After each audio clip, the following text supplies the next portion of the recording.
Language speaking की कोई ऐसी बाउंड्री नहीं है। एक सेल्फ रियलाइजेशन का ये विषय है। I have seen lot of Indian people in the foreign countries, they are visiting और वहाँ की लैंग्वेज बोल रहे हैं, वो टर्किश बोल दे रहे हैं, वो स्पेनिश बोल दे रहे हैं, वो रशियन लैंग्वेजेस बोल रहे हैं, बट उन्हें लिखना पढ़ना नहीं आता उस चीज़ को।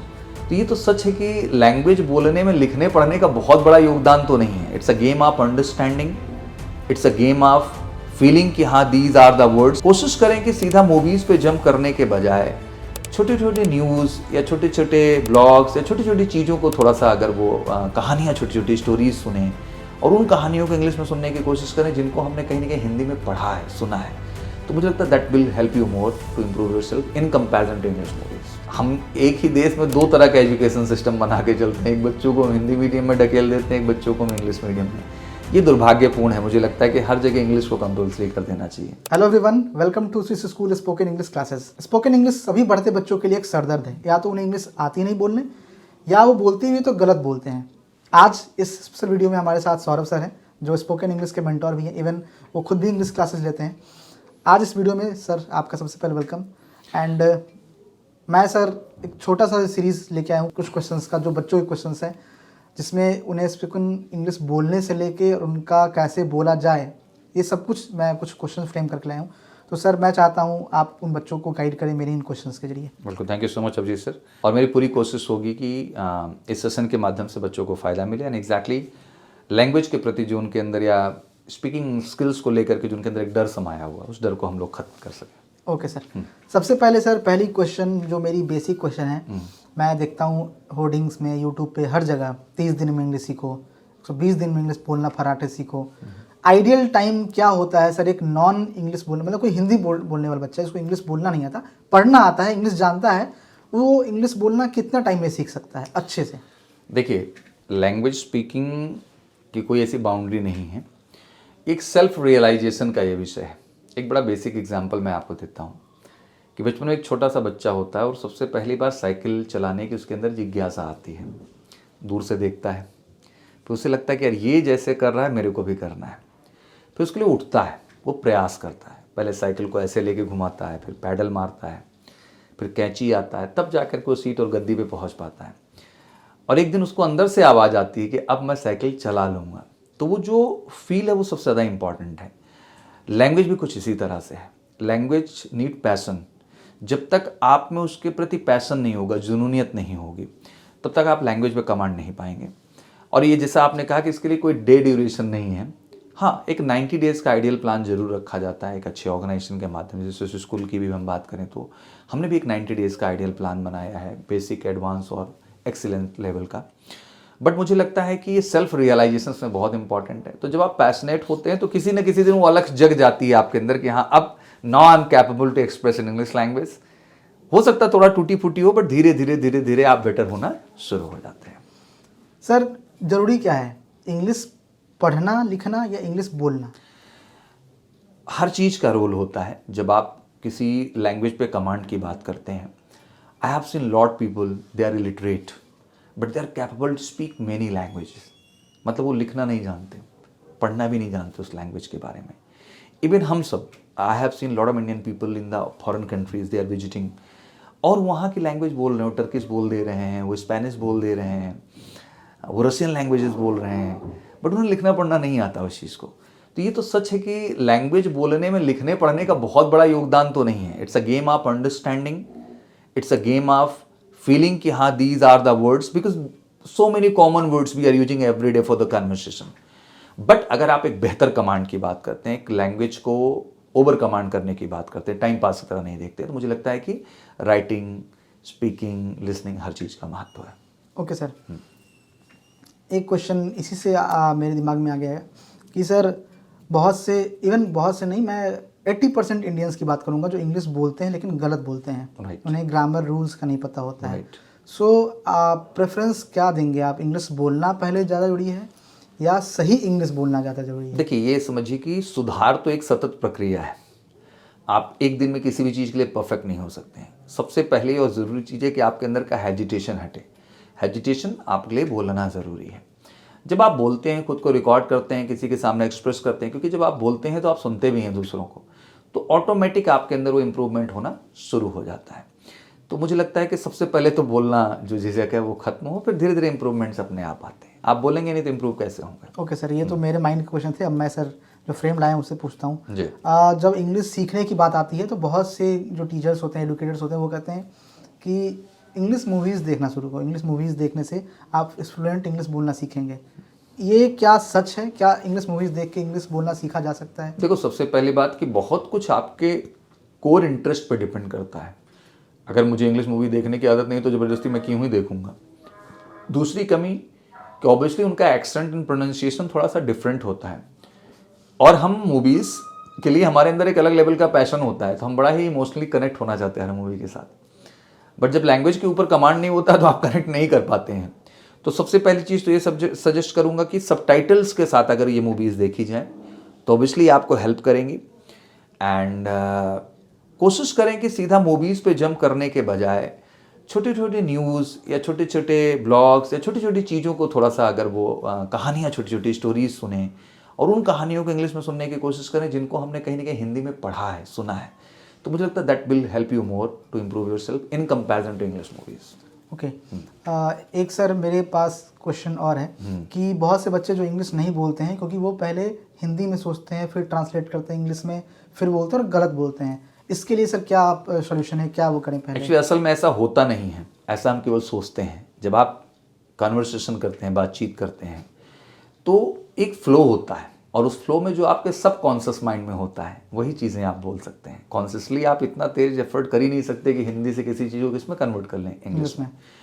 तो मुझे लगता है कि ये जो उनका माइंड सेट है ये गलत है। बजाय इसके बेहतर ये होगा कि जो हमारी रोज़मर्रा की कन्वर्सेशन है, जो बातचीत है, उसे हिंदी में आप लिखें, हमें कोई ऐतराज़ नहीं, बट उसको इंग्लिश में आप ट्रांसलेट जरूर करें। तो ऑटोमेटिकली वो सारी लाइन आपके दिमाग में जाना स्टार्ट हो जाएंगी और धीरे धीरे आपके सबकॉन्शियस में वो सब सेव हो जाएंगे और आप कन्वर्सेशन करेंगे तो आपके लिए वो आसान होगा। ओके। सर, पहले ही क्वेश्चन मैंने आपसे पूछा था कि इंग्लिश कितना टाइम में सीखा जा सकता है, तो क्या 90 डेज में फ्लुएंट इंग्लिश बोला जा सकता है? बिल्कुल बोला जा सकता है, और 90 डेज एक बहुत ही आइडियल टाइम है एग्जैक्टली इसके लिए। बट इसमें कसम ना खाएं, अगर आप इम्प्रूव नहीं हो रहे हैं तो और भी आप 90 डेज लीजिए, बट एजेंडा आपका ये होना चाहिए कि आपको इंग्लिश सीखना है। बहुत सारे बच्चों को मैंने देखा है जो 90 डेज क्या, उससे भी बिफोर टाइम में 60 डेज में, 45 डेज में बेहतर किए हैं। तो ये स्टूडेंट टू स्टूडेंट पे डिपेंड करेगा, और 90 डेज एक आइडियल टाइम है जहाँ देखा गया कि मैक्सिमम परसेंटेज आप कैंडिडेट में कॉन्फिडेंस आ जाता है कि now I am capable to speak in English, now I am able to understand English language. तो that confidence very much important, वो बूस्ट आ जाता है बच्चों। Okay sir. सोसाइटी में सर एक बहुत बड़ा मिथ है कि जो हिंदी मीडियम स्टूडेंट होगा वो इंग्लिश नहीं अच्छा बोल सकता है, either in comparison to CBSE और आईसीएसई वो फ्लुएंट इंग्लिश बोलेंगे। तो क्या स्कूलिंग की बैकग्राउंड मैटर करती है इंग्लिश बोलने में? बिल्कुल मैटर करती है। आप जिस तरह के बैकग्राउंड से आते हैं, दैट्स ऑलवेज मैटर। किसी भी अच्छे आप कॉन्वेंट स्कूल को देखेंगे तो there teachers, faculties, staff, they all trying to speak only English language. तो ऑटोमेटिकली कैंडिडेट्स के ऊपर उस चीज़ का प्रभाव स्टूडेंट्स के ऊपर पड़ता है। They also started speaking in English, it's become very normal for them exactly. But when you coming from Hindi background, everybody speaking throughout Hindi, तो for you it's really tough one. और मुझे तो बड़ा सरप्राइज होता है कि इंग्लिश की इतनी डिमांड है। हम एक ही देश में दो तरह का एजुकेशन सिस्टम बना के चलते हैं, एक बच्चों को हिंदी मीडियम में ढकेल देते हैं, एक बच्चों को हम इंग्लिश मीडियम में। ये दुर्भाग्यपूर्ण है। मुझे लगता है कि हर जगह इंग्लिश को कंपल्सरी कर देना चाहिए। तो क्या हिंदी मीडियम वाला बच्चा इंग्लिश नहीं बोलना सीख सकता? बिल्कुल बोल सकता है वो, बट कहीं ना कहीं उस चीज़ के लिए उसको एक्स्ट्रा एफर्ट्स करने पड़ रहे हैं जो उसकी रोज़मर्रा की ज़िंदगी का हिस्सा हो सकता था, चीज़ें आसान हो सकती थी। बिकॉज केवल लैंग्वेज बोलने तक की बात नहीं है, बात प्रोनाउंसिएशन की भी है, बात एक्यूरेसी की भी है। क्योंकि स्पीकिंग वर्ड में एक बड़ा अहम वर्ड छिपा हुआ है, गुड कम्युनिकेशन। तो गुड कम्युनिकेशन एक चीज़ से नहीं बनती, उसमें आपका प्रोनाउंसिएशन, आपका एसेंट, आपका WPM, आपका RTI MTI का प्रॉब्लम। जैसे हम रीजनल हम स्टेट्स की बात कर लें, बिहार से बच्चे आते हैं, यूपी से आते हैं, झारखंड से आते हैं या वेस्ट बंगाल से आते हैं, तो वहाँ आप अक्सर देखते होंगे कि उनके यहाँ उनके रीजनल टंग का इन्फ्लुएंस है, मदर टंग का इन्फ्लुएंस है। तो वहीं के बच्चे आप देखें, जबकि कॉन्वेंट स्कूलिंग में जो पढ़ते हैं उनके ऊपर उस चीज़ का इफेक्ट नहीं है। तो ये रीजनल टंग इन्फ्लुएंस MTI RTI का प्रॉब्लम भी वही है जहाँ बच्चे उस लैंग्वेज मतलब हिंदी में ही पढ़ के आए हैं। तो that is also problem. Okay. And English learners के लिए सर बिगेस्ट डिस्ट्रैक्शन क्या है? क्योंकि वो पढ़ रहे हैं, सीख रहे हैं, तभी उन्हें ज़्यादा टाइम लग रहा है। क्या लगता है डिस्ट्रैक्शन क्या बनता है? सबसे बड़ी प्रॉब्लम ये आती है कि ज़्यादातर इंस्टीट्यूशंस को मैंने देखा, टीचर्स को भी देखा, बच्चों को भी देखा, उन्हें लगता है कोई जादू की छड़ी आएगी और काम हो जाएगा। लैंग्वेज लर्निंग के लिए राइटिंग और रीडिंग बहुत ज़रूरी है, और साथ में अब लिसनिंग भी ऐड कर देता हूँ। बच्चे राइटिंग, रीडिंग और लिसनिंग में कम ध्यान देके केवल स्पीकिंग पे फोकस करते हैं और एक टाइम के बाद वो डेमोरलाइज हो जाते हैं, क्योंकि किसी भी मुद्दे पे आप जब जीडी करते हैं, प्रेजेंटेशन करते हैं, लेक्चरेट करते हैं, तो वहाँ पे लैंग्वेज के साथ साथ कंटेंट भी इंपॉर्टेंट है कि आपके पास इंफॉर्मेशन उस टॉपिक के रिगार्डिंग है कि नहीं है। तो बच्चों को लगता है कि I will come and I will participate in the GD, but when they are participating in the GD तो they become hesitated, less confident. Reason being क्योंकि उनके पास कंटेंट नहीं है, इन्फॉर्मेशन नहीं है।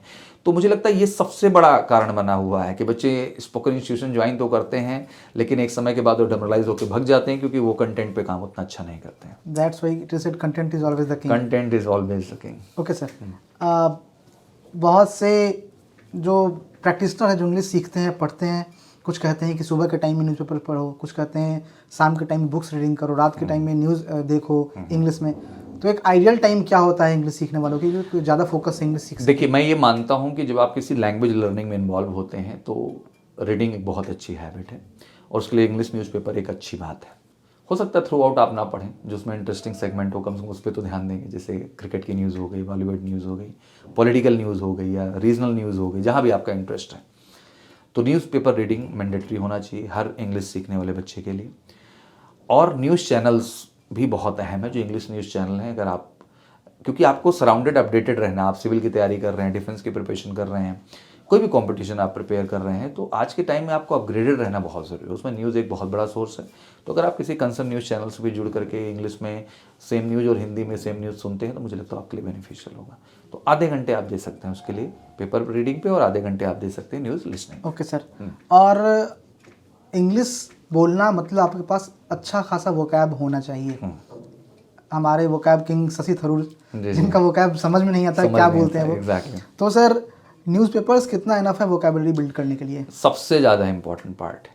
बुक से भी ज़्यादा? बुक से भी ज़्यादा, बिकॉज न्यूज़पेपर की जो वोकैब है ना वो अपग्रेडेड है बिल्कुल, और रोज़मर्रा के कन्वर्सेशन से जुड़ी हुई है, रोज़ की अपडेट से जुड़ी हुई है, जिसको हम आम जिंदगी में हम बातचीत करते हैं।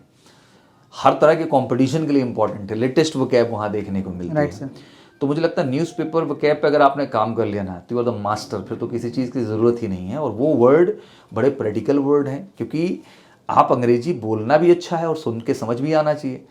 तो पता चला कि आप अगर इस लेवल की वोकैब पे काम ही नहीं करें तो आपको समझ ही नहीं आएगा, बोलना तो दूर की बात है, फिर आप वही बेसिक वर्ड्स यूज करते रहेंगे। तो मुझे लगता है newspaper is the best source of vocab. Shashi Tharoor बनना है तो पेपर पढ़ना पड़ेगा, that is the best resource.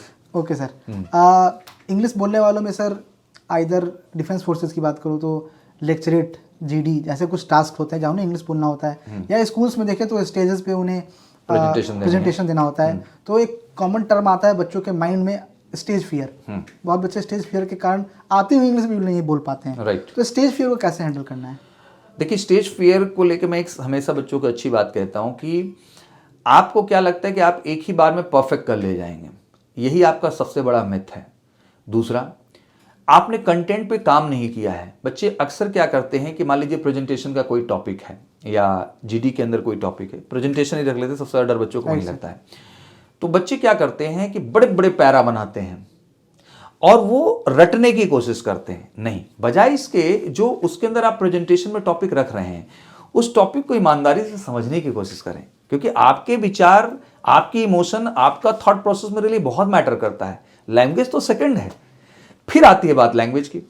तो जब आप उसको छोटे छोटे पैरा में तोड़ेंगे, अपने हिसाब से उस कंटेंट को ऑर्गेनाइज करेंगे, तो ऑटोमेटिकली आपका कॉन्फिडेंस अच्छा होगा और आप स्टेज पे बेहतर कर पाएंगे। ओके, बोलने के साथ ही सर एक मेजर प्रॉब्लम आता है कि वो काफ़ी साई फील करते हैं। इवन हम भी जब छोटे थे तो हमारे साथ भी ये दिक्कत आती थी जी, पैर हिलता है। तो सर जो बच्चे साई फील करते हैं, नर्वस हो जाते हैं, वो कैसे इसे ओवरकम करें? देखिए, मैं हमेशा अच्छी बात करता हूँ, मेरे साथ भी था। मैं ऐसे नहीं कहूँ कि I am the perfect from very starting, कि पैर कांपने लगते हैं, हाथ कांपने लगता है, जबान लड़खड़ाती है, इंसान हाथ में पसीना आ जाता है, हाथ में पसीना आता है, हम इंसान हैं, माथे पे भी पसीना आता है, हम इंसान हैं, हमारे साथ ये चीज़ होगी। बट मुझे लगता है इन सब चीज़ का सोल्यूशन एक ही है कि आप कितना तैयार हैं, कितना ऑनेस्ट हैं जिस टॉपिक को आप लेके जा रहे हैं। जब आपने कंटेंट पे, फिर से बात आई, कंटेंट इज अ किंग, अगर आपने उस पर अच्छे से काम किया हुआ है तो आपका आत्मविश्वास अच्छा रहेगा। डर हो रहा है, कुछ हो रहा है, तो थोड़ी देर के लिए उस विषय को आप इग्नोर कर दें। आप केवल ये ध्यान रखें कि एक खाली सा हॉल है, मैदान है, यहाँ आप अकेले हैं और बिंदास अपनी बातों को आप रखने का प्रयास करें। आप नोटिस ना करेंगे आपके चारों ओर कोई है भी एग्जैक्टली, तो मुझे लगता है कि आप बेहतर। प्रैक्टिस इसमें रोल प्ले करता है? बहुत रोल प्ले करता है। Practice make a man perfect ऐसे ही नहीं कहा गया है। गाड़ी चलाना होता है, जब आप पहली बार चलाते हैं तो सड़क पर चलते हैं, कितना बच के चलते हैं, बट चलाते थे फिर आप एक समय बाद स्मूथ ड्राइव करने लगते हैं। तो जितना आप ड्राइव करेंगे उतना ज़्यादा आपकी ड्राइविंग स्किल्स बेहतर हो जाएंगे। तो जितना आप प्रैक्टिस करेंगे उतना ही आप कॉन्फिडेंट होकर एक्सप्रेस करने लगेंगे अपने आप को। तो प्रैक्टिस ऑब्वियसली इंपॉर्टेंट है। Okay sir. इंग्लिश जो बच्चे पढ़ते हैं, सीखते हैं, कहा जाता है कि डेली कुछ नए वर्ड सीखो, 20 वर्ड 15 वर्ड लिखो, पढ़ो, सीखो। तो सर नए वर्ड सीखने का सबसे आसान तरीका क्या है? देखिए, सबसे अच्छी बात मैं आपको बताऊं कि अभी मैंने आपको सेंटेंसेस पे भी बताया था कि जो रोज़मर्रा के मेरे कन्वर्सेशन है हिंदी में, उनको नोटेड डाउन करूं, उनको ट्रांसलेशन इंग्लिश में करूं, तो आपकी एक्यूरेसी पार्ट और ग्रामेटिकल एरर्स कम हो जाएंगे, स्ट्रक्चर आप सीख पाएंगे। वोकैब में भी सेम रूल लागू होता है कि जो आपके सराउंडिंग है, जो भी चीज़ें हैं, सबसे पहले आपकी जिम्मेदारी बनती है कि उन चीज़ों को आप ध्यान से नोटिस करें। हिंदी से अंग्रेजी उनकी जानने की कोशिश करें, वो वेजिटेबल्स ही क्यों ना हो, वो स्पाइसेस ही क्यों ना हो, बेसिक डोमेस्टिक आर्टिकल्स क्यों ना हो, क्योंकि सराउंडेड आपकी स्टेशनरी ही क्यों ना हो। You need to understand every word. आप उनको लिखिए, उनकी इंग्लिश तैयार करिए, आपका आत्मविश्वास बेहतर होगा। ओके। एक सर जो हमारी ऑडियंस है उसका सवाल था कि सर इंग्लिश बोलना सीखना किस मोड में आसान है, ऑनलाइन से इंग्लिश सीखें या ऑफलाइन क्लासेस से इंग्लिश सीखें? देखिए, क्लासेस तो ऑफलाइन ही होनी चाहिए, बिकॉज बहुत सारे मल्टीपल पार्टिसिपेशन होते हैं इसके अंदर। जैसे आप जीडी में बोल रहे हैं, प्रेजेंटेशन कर रहे हैं, लेक्चरेट कर रहे हैं, रोल्स आप प्ले कर रहे हैं। तो अगर आप एग्जैक्टली रियल टाइम एक्सपीरियंस नहीं पाएंगे, माहौल नहीं पाएंगे, तो कभी आत्मविश्वास बेहतर नहीं होगा।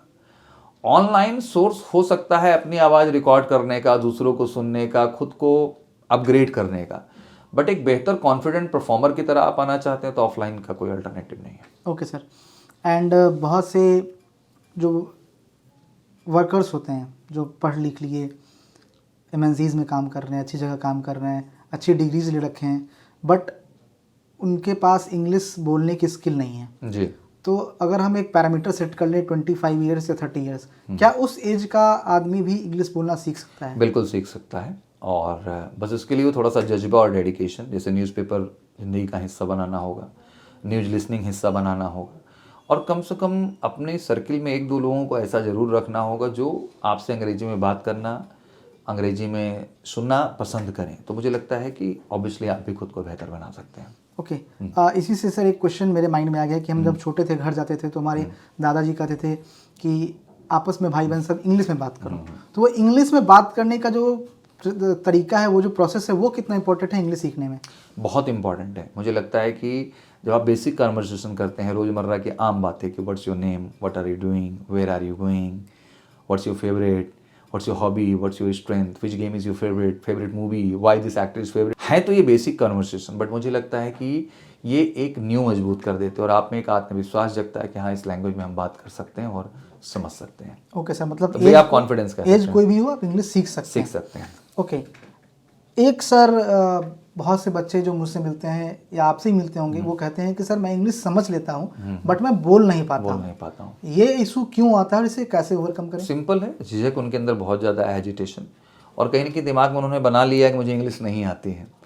तो जब आप इस माइंडसेट से हो जाते हैं तो ऑब्वियसली आपके लिए वो चीज़ टफ हो जाएगी। तो सबसे पहले माइंड में ये बनाएं कि इंग्लिश नहीं आती है जैसी कोई चीज़ नहीं, क्योंकि बचपन से आप पढ़ते आ रहे हैं, मल्टीपल आपने वोकैब्स देख रखी है, सेंटेंसेस देख रखे हैं, टेंसेस आपने पढ़े, सब कुछ तो पढ़ा है आपने, बस उसको ऑर्गेनाइज और सिंक्रोनाइज करके एक्सप्रेस करना है। तो ज़रूरी है कि जब आप सामने वाले को सुन रहे हैं जिस तरह वो बोल रहा है, तो आप सुन के आप भी बोल सकते हैं। तो आप डरने के बजाय उसको सुनिए और वैसे खुद को भी बोलने का कोशिश करिए। Okay. And one of my last question sir, कि ग्रामर का कितना रोल है सही इंग्लिश बोलने में? Grammar always played a wider role, because एक अच्छी कम्युनिकेशन के लिए एक्यूरेसी पार्ट बहुत मैटर करता है। आप टेंसेस नहीं समझेंगे तो आप क्या ही समझेंगे कि प्रेजेंट में बात करना है, कि पास्ट में करना है, कि फ्यूचर करना है। आप कंडीशनल सेंटेंसेस नहीं समझेंगे, आप मॉडल्स को नहीं समझेंगे, तो ऑब्वियसली आपका जो एक्सप्रेशन होगा उसमें कहीं ना कहीं आपको ही डाउट होगा। तो स्ट्रक्चर्स हमेशा आपको मदद करते हैं और कॉन्फिडेंट बनाते हैं। तो रूल सीखना, स्ट्रक्चर सीखना इज़ नॉट अ बैड। आप उसको सीखेंगे तो अंग्रेजी में आपको बहुत फ़ायदा मिलेगा। Okay. Sir my second last question, कि बहुत से बच्चे जब बोलते हैं तो वो मतलब वो अटकते हैं बोलने में। इवन मैंने स्टार्टिंग में विराट कोहली की भी वीडियो देखी थी, तो उनके साथ भी दिक्कत थी, बट टाइमिंग उन्होंने सही किया। हाँ। तो सर जो बच्चे इंग्लिश बोलना सीखते हैं उनके साथ ये दिक्कत होता है, वो कैसे सही करें इसे? क्रिकेटर का आपने बड़ा एग्जाम्पल दे दिया। अमूमन अभी देखते होंगे नए क्रिकेटर्स कई सारे हैं, आप मोहम्मद शमी को बोलते हुए सुनिए। Right sir. तो अजीब ही बोलता है बिल्कुल, बिकॉज वो कॉन्फिडेंट नहीं है और उसकी जो एजुकेशनल बैकग्राउंड रही उस तरह की नहीं रही है, तो ऑब्वियसली टफ होता है कि आप उतनी फ्लुएंसी के साथ नहीं बोल पाते हैं। But it's all about game of the practice. Virat Kohli का एग्जाम्पल दिया तो विराट इसीलिए क्योंकि हर चीज़ में वो काम करता है, तो उसने लैंग्वेज पे भी काम किया क्योंकि ही सेल्फ रियलाइजेशन उसको आया कि हाँ ये मेरी कमियां हैं, मुझे इन पे काम करना चाहिए। सेकंड, उसने अपने एटमॉस्फेयर, सोसाइटी, लोग भी उस तरह से सराउंडिंग बनाई जहाँ पे ये चीज़ इंपॉर्टेंट थी। भाई है तो 11 प्लेयर, बट वो खुद को ही क्यों इतना ग्रो कर पाया, वही क्यों ग्रो कर पाया, बिकॉज उसके अंदर वो थॉट प्रोसेस है। तो मुझे लगता है कि जो आप में कमियां हैं, जैसे निकल रहा है, आप कॉन्फिडेंट नहीं बोल पा रहे हैं, तो इस कमियों को सबसे पहले तो रियलाइज़ करो कि आपके अंदर ये कमी है और फिर उस पर काम करो। और काम करने का तरीका यही कि ये नहीं निकलना चाहिए, मुझे नॉर्मल बातचीत करनी है, तो अपनी आवाज़ रिकॉर्ड करें, अपने को फाइंड आउट करें, काम करें, आप बेहतर होंगे, सब अच्छा बोलेंगे। Okay sir, my last question sir, ये तो पूरी इंग्लिश की थी, मैं लास्ट क्वेश्चन हिंदी बोलने वालों के लिए है कि जो आज का जनरेशन है वो इंग्लिश बैकग्राउंड में ज़्यादा मूव ऑन कर रहा है, तो उनकी हिंदी की वोकैब, उनकी हिंदी की डिक्शनरी भी बहुत कमज़ोर है। अगर हिंदी में मैं किसी से पूछ लूँ कि 85 को हिंदी क्या बोलते हैं, तो शायद वो ना बता पाए जो आजकल के ऑडियंस है। तो जितना जोड़ी हिंदी से इंग्लिश सीखना है उतना ही जोड़ी हिंदी सीखना भी है, उसके लिए वो क्या करें कि दोनों लैंग्वेज को वो इक्वली। आपको पता होना चाहिए कि सब्जेक्ट के तौर पे, चाहे वो 10th का आप एग्ज़ाम दें, चाहे आप 12th का एग्ज़ाम दें, और आप किसी मीडियम से हों, आप जानते हैं हिंदी और इंग्लिश दोनों ही सब्जेक्ट आपको फेस करने पड़ते हैं और पढ़ना पड़ता है। कितनी कॉम्पिटिशन्स की मैं बात कर सकता हूँ, स्टेट गवर्नमेंट की हैं और सेंट्रल गवर्नमेंट की भी हैं, जहाँ हिंदी सब्जेक्ट को बहुत वैल्यूड रखा गया है। और ऐसा कहीं नहीं लिखा है कि हिंदी आप अच्छी नहीं बोल सकते, आप अंग्रेजी अगर अच्छी बोल रहे हैं तो, और आप अंग्रेजी अच्छी नहीं बोल सकते आप अगर हिंदी अच्छी बोल रहे हैं तो। लैंग्वेज दोनों हैं, दोनों के प्रति आपका इंटरेस्ट, डेडिकेशन और समर्पण की ज़रूरत है, दोनों आप बेहतर कर सकते हैं। आई फील कि I am quite confident to speak in Hindi and English, both languages. मैं दोनों लैंग्वेज में बहुत कंफर्टेबल हूँ। मैं हिंदी में भी अपनी बात स्पष्टता रख पाता हूँ और इंग्लिश लैंग्वेज में भी अपनी बात को प्रॉपर्ली मैं एक्सप्रेस कर पाता हूँ। तो मुझे लगता है कि ये भ्रम से निकल जाएं, आप हिंदी भी अच्छी बोल सकते हैं और अंग्रेजी भी अच्छे बोल सकते हैं। Okay sir, thank you. मेरे पास इतने ही क्वेश्चन फ्रेम थे। आई होप मैंने ऑडियंस को बेसिक इंग्लिश बोलने में जो दिक्कत आती है उन सभी क्वेश्चंस को रखा है। फाइनल मैसेज सर जो आप ऑडियंस को देना चाहेंगे? मैं यही देना चाहूँगा कि लैंग्वेज को लेकर डरने की ज़रूरत नहीं है। बिल्कुल स्विस स्कूल आप स्पोकन में 90 डेज़ का आप हिस्सा बनिए। प्रयागराज में बिल्कुल हम डेडिकेट तरीके से कम्युनिकेशन क्लासेस और स्पीकिंग इंग्लिश की क्लासेस रन करते हैं और बिल्कुल बेसिक से आप डरिए मत। जब आपको एक बेहतर माहौल मिलेगा, एटमॉस्फेयर मिलेगा, तो आप बिल्कुल बेहतर बोलेंगे। और उसी डर को भगाने के लिए तो हम हैं, और उस डर से हटा करके आपके अंदर एक ऐसा आत्मविश्वास लाते हैं कि आप बेहतर इंग्लिश में बेहतर तरीके से बात कर सकें। तो बिल्कुल आप आइए, हमारे साथ जुड़िए स्विस स्कूल आप स्पोकन में और 90 डेज़ में बेहतर अंग्रेजी सीख के जाइए। Thank you so much. That's it everyone. Saurabh sir से मैंने हमेशा सुना है कि इंग्लिश जस्ट एक भाषा है और ये किसी भी एज में सीखी जा सकती है। इसके लिए बस प्रैक्टिस, डेडिकेशन और इंटरेस्ट चाहिए। सो अगर आप इंग्लिश बोलने में अटकते हैं या कोई भी दिक्कत हो तो आप ज्वाइन कर सकते हैं स्विस स्कूल को। आपको आई होप ये वीडियो अच्छा लगा होगा। फिर भी कोई डाउट हो तो आप कमेंट्स में अपने ज़रूर ओपिनियन रखिएगा। Thank you.